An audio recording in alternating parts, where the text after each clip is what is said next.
Have you ever found yourself in a cycle of self-protection? Perhaps you long for a healthier, more fulfilling future. Then, friend, episode 92 of the Created to Thrive podcast is for you. My good friend Lisa Pinne of Wholeness in Practice and I have an honest conversation where we vulnerably share our experiences with the unhealthy coping strategy of self-protection. We're going to unpack the root causes behind self-protective tendencies and shine a light on hidden triggers that can keep us stuck.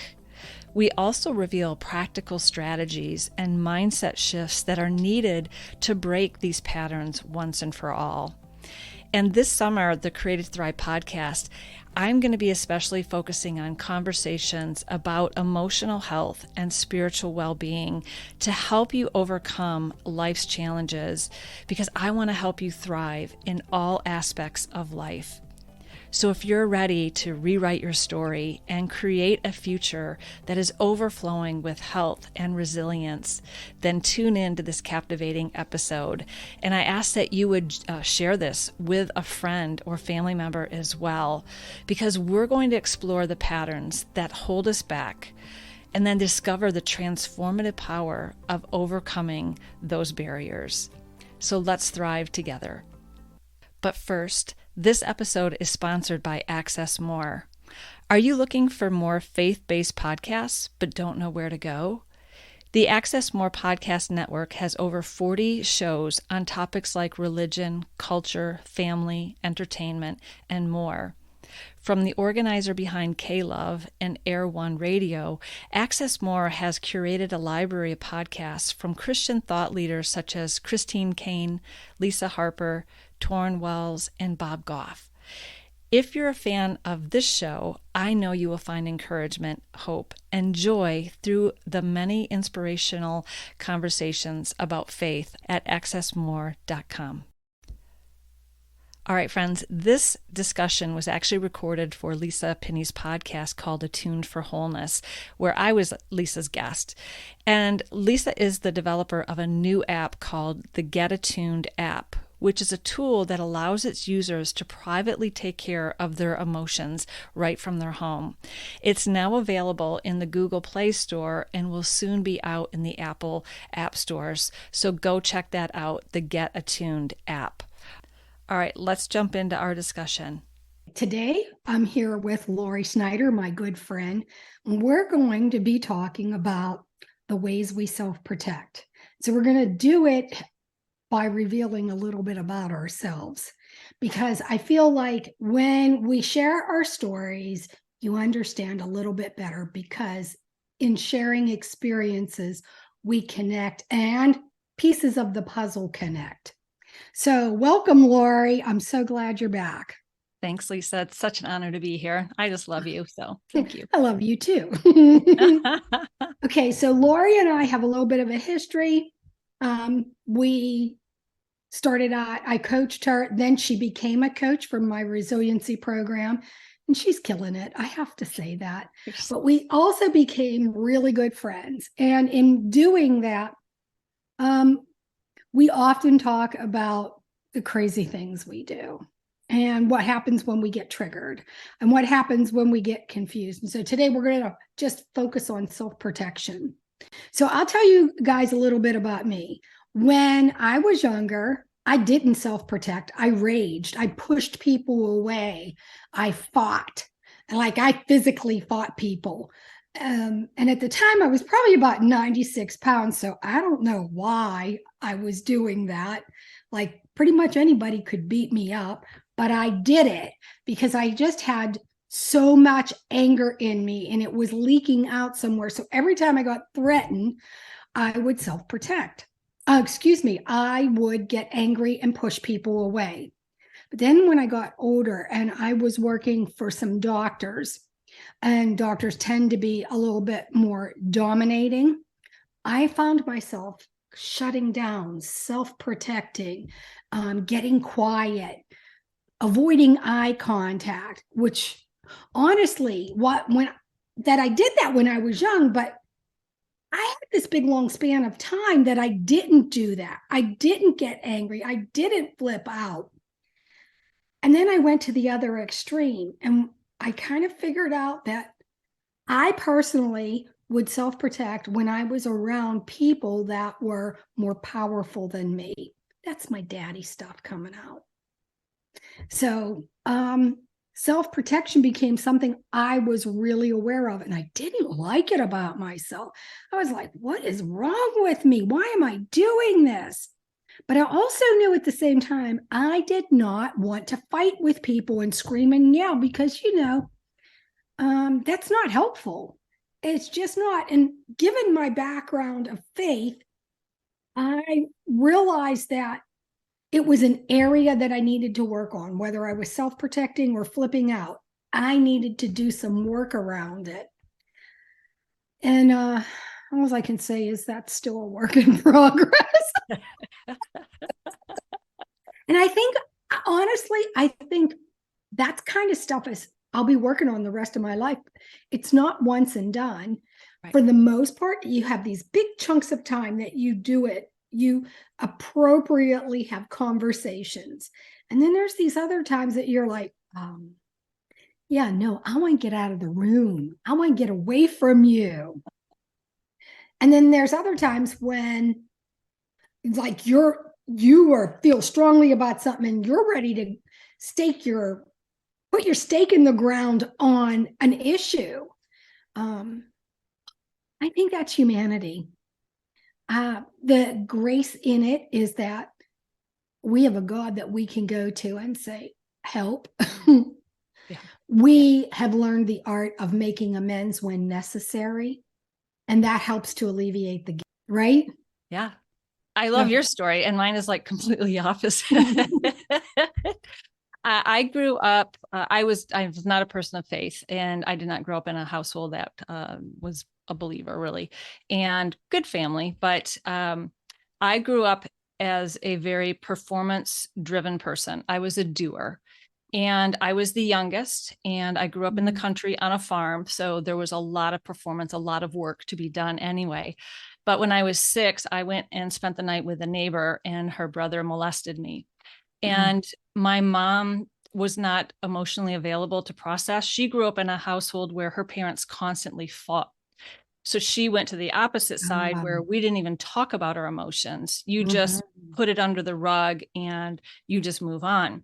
And, you're strong, you can get over this. So I became a fixer.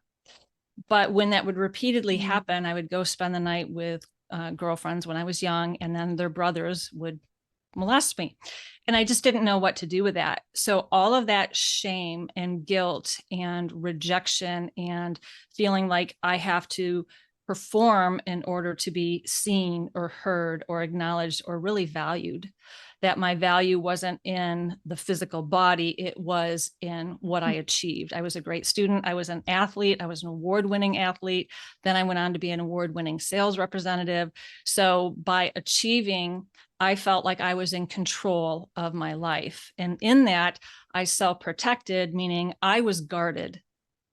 I didn't know until I became a believer, Proverbs 4:23, where it says, guard your heart above all else, because out of it flow the issues of life. I had a lot of issues.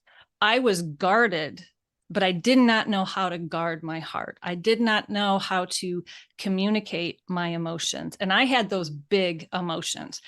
Shame, obviously, the fear. I was driven by fear. So what I was is very shy. I could not look people in the eye. I would retract. If we were in a group of people, I did not speak. One-on-one, I was okay. Still no eye contact, but I shrunk back. And because I was the youngest and had older brothers and grew up with all boys, I was an athlete, so that way I could at least hold my own, but I did not fight. But what I did was become passive aggressive because I did not know how to express my anger, my hurt, my broken heart. I would then use words as daggers. I would break people down with their word or with my words, or shame them verbally. Well, let me ask you a question. Can you still do that? Like, this is a vulnerable moment I'm going to pull out of you. Can you still break people down with your words?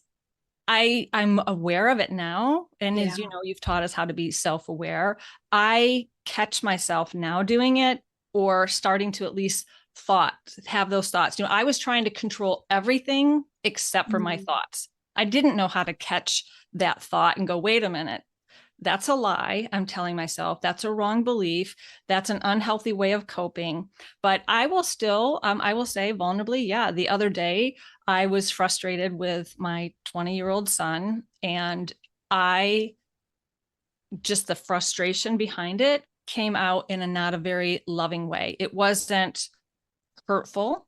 It wasn't degrading him or shameful, but it was not with a tone that was, let's have a conversation. It was more of the bam and this and this and this because it had been pent up.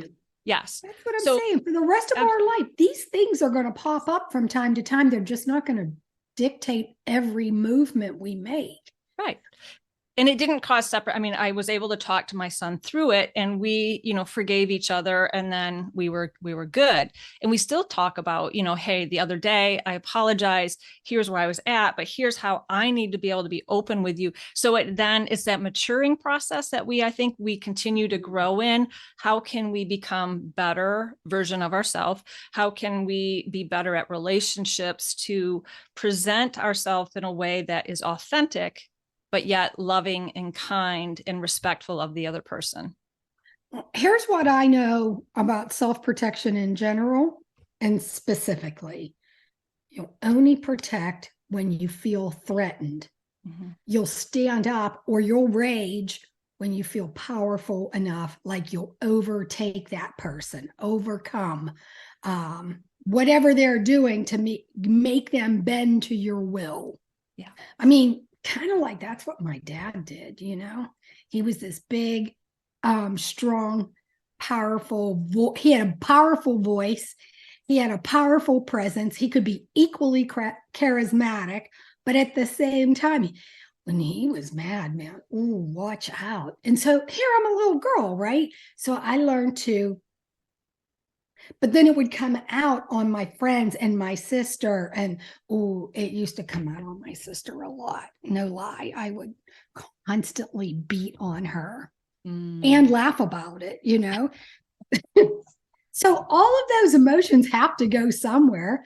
They went on my sister, who was younger and weaker than me. Yeah. Yeah. Yeah. And I was shy because I would even have friends say, if you don't do this, I won't want to be your friend anymore. And I grew up in the country and was always alone and isolated. Mm-hmm. And I had a mom who, again, was a doer. She would say, you need to do this. You need to do that. It was always a fix or always a performance. And that was just the mindset growing up that I carried into. And I will say, when I did become a believer as an adult, and then now trying to fit into the church regime, so to speak, or mindset, then that became even more stuffing, because the thought is, if I really share my struggles and what's happening now in my marriage and what we're going through, right, they will even question, how can you even be saved? How can you have those thoughts? You have the mind of Christ. I mean, they would spiritualize everything.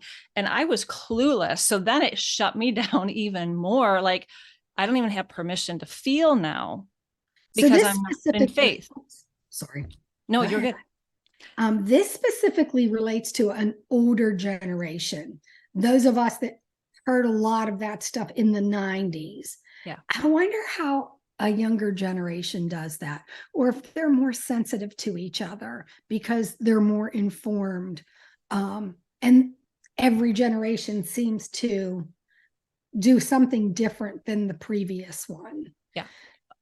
I would 100% agree. And especially with having 20-year-olds, I have twin 20-year-olds, that because they went through COVID, there's so much now awareness of their mental health, trauma even. Think about, in the 90s, I didn't even know what trauma was unless it was something like real extreme. So I wouldn't say, I had a lot of trauma. And then I was just talking to a friend of mine last week, and we were recounting kind of my health history too, because it affected my body and affected my health and autoimmune. They can mirror each other. And what is it? Like 80% of women deal with autoimmune, or autoimmune is more with women than men, because we don't know how to do with this. We self-protect, we stuff, or we try to fix. So, and we're culturalized to be nice. Yeah. And I just recognize, oh my goodness, I have had a lot of trauma in a lot of different areas that I didn't even have an awareness of. So I think you're spot on that it's a generational thing, and it's now the internet. We didn't have that for us growing up. So it's information overload almost. But how do we process it? And that's where you were so great in helping me of, let's process this. And then also too, the fact that you said we become good friends. I love that you will call me out, and just what I've been walking through the last few weeks, going through menopause. Oh my goodness, crazy cycle. And you've been so great just to say, hey, I've noticed this. You might want to think about this. I'm seeing this old pattern. Let's talk about it. And that has been, that's what we do. I mean, we will find ourselves for the rest of our life gravitating to an old pattern from time to time. Yeah. And that's something that when I went for counseling, I think it was the second time I saw my counselor, she told me that, and I was like, oh, that makes so much sense. and it became key. I'd be like, oh wait, I'm going back to that old coping strategy. Or hiding, or whatever it was. Right. And sometimes it was just like, I'm going shopping, and sometimes I say to God, hey God, I know I'm shopping for all the wrong reasons, but I'll get back to you because I'm going to go shopping right now. Yeah. So let's talk about that. So let's talk about, one thing is self-awareness is the starting point, but that doesn't solve anything. We can recognize, oh, I have a pattern. I want to cope this way. For me, I would isolate because that's where I felt comfortable. It's what I knew. And I would just binge watch movies just to escape my life, so to speak. But how do we press through that then? So how do we not self-protect? How do we guard our heart and process that so then we can mature and grow and have healthy relationships? Yeah, that's a loaded question. It takes a lot of courage. Yeah. So it's self-awareness, pausing, maybe talking to a good friend, maybe privately, between you and God. But it takes a lot of courage to do something different. And here's the thing. When we allow God into that picture, even the parts we don't understand, he sort of comes along with this piece of the puzzle that we never recognized. And we go, oh.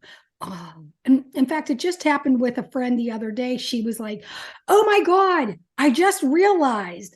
And that's like, to me, that is God and Holy Spirit being the counselor. Yeah. Being the wise guide, being that counselor that we truly need, because as human beings, nobody has all the answers, but nobody knows us like Jesus does either. And so when he comes along with this piece of the puzzle and it fits, then you're like, okay, I know how to move forward. Yeah. And is so great because he does speak to us so often through other people, like through you. You've confirmed so many different things that I was going on in my head that I didn't even articulate. And then you would share something with me. But one of the things that I found when you said takes courage, the thought that I had before I really entered into and took the risk to be vulnerable, I had this thought that if I face the pain of my past, it's going to hurt worse than when it actually happened. There were so many lies that I had, or what is God going to reveal to me? I was afraid of what he might show me. But that's when it's like, no, you shut the light, you turn the light on to expel darkness. It's warm and it's freeing. It doesn't bring shame. And so shame will keep you silent and isolated. And then there's also the religious speak that will keep you stuck if you're not careful. I have really gravitated away from a lot of that stuff just because when I'm talking to somebody, I want to have a conversation with them that's not going to make them walk away and feel just as stuck as they were before or worse. Yeah. I want them to walk away and go, man, I'm glad I got that off my chest. Yeah. Yeah. I hear you on that, because one of the frustrations I would get is someone would just say, well, I'll pray for you, or you just pray about it. And it wasn't really like it. Yes. And you know me, I would rationalize everything because that felt comforting to me, because I'm feeling like I'm fixing something if I'm rationalizing, Mm-hmm. but my rational mind is not in tune with my heart Mm-hmm. Or what you really need. or the So let me tell desire. you this crazy story. I went to go see this pastor's wife. I was probably about 30, 35 years old. I was young. And I knew her because we went to the same school together, though she was a few years older than me. And I will never forget this. She was eating an egg sandwich while we were talking, right? And she said, so how are you? And I went, if one more person tells me just pray about it, I think I'm going to punch him in the face. Her eyes, here she has this sandwich up to her face, and she goes, and I realized at that second, she was actually like, oh my God, I know that girl from when she was raging out all over the place.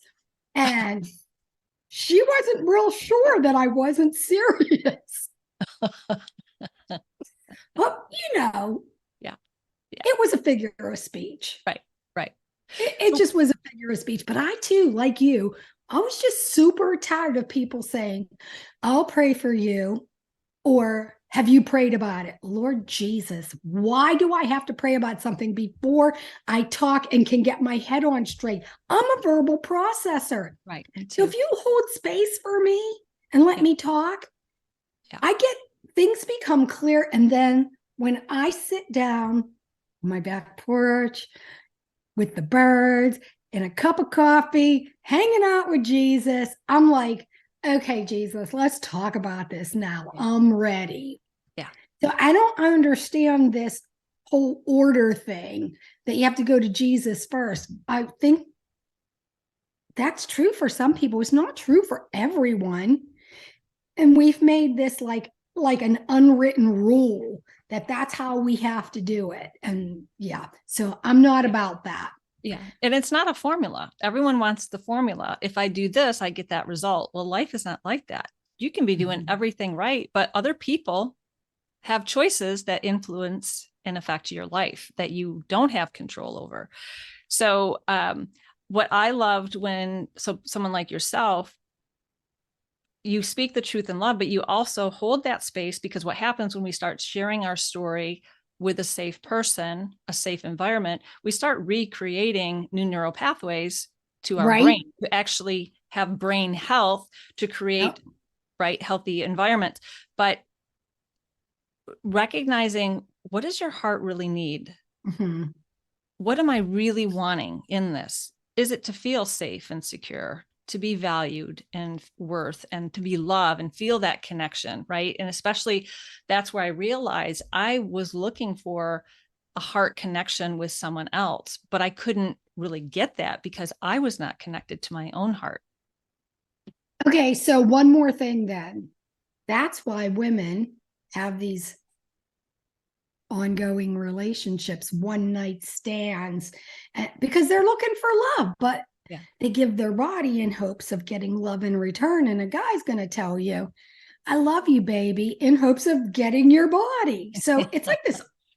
Come on, women, we got to be smarter than that. Yeah. But it goes back to what you're saying. Need drives behavior. We're going to have those needs met one way or the other, either in healthy relationships or unhealthy relationships. And sometimes that unhealthy relationship is with the refrigerator. Yeah, the self-soothing. But that's where once you become empowered, when you are aware, you recognize, but then you can also look at, oh, I'm not doing that anymore. Right. And I'm at a new season. I might slip back and go, oh, okay. But I do it with self-love and care. Instead of beating myself up, I look at, what does my heart need? Oh, okay. Then I either talk to a friend or I connect with Jesus to say, Jesus, you fill it. And then I do this exchange with him. I give you this hurt and pain. Jesus, what do you want to give me in exchange? And then hear from him And so that's what you've taught me so well. Thank you. I stumbled on that, and I've used it for years now, but I stumbled on that. Not exactly sure how I got there, but it works. I think adding the imagery to our words when we're praying makes it more powerful and dynamic. I agree. And considering that most people are 72% of us are visual people, why wouldn't we add imagery to our prayer? Yes. And hope is tied to imagination. And we have to start with hope before we'll have faith. I didn't realize hope was tied to imagination. That's interesting, but it makes sense. Yep. Because when I'm at my most creative, I'm also most hopeful. Yep. So that's pretty cool. Okay, so we're going to end it for today.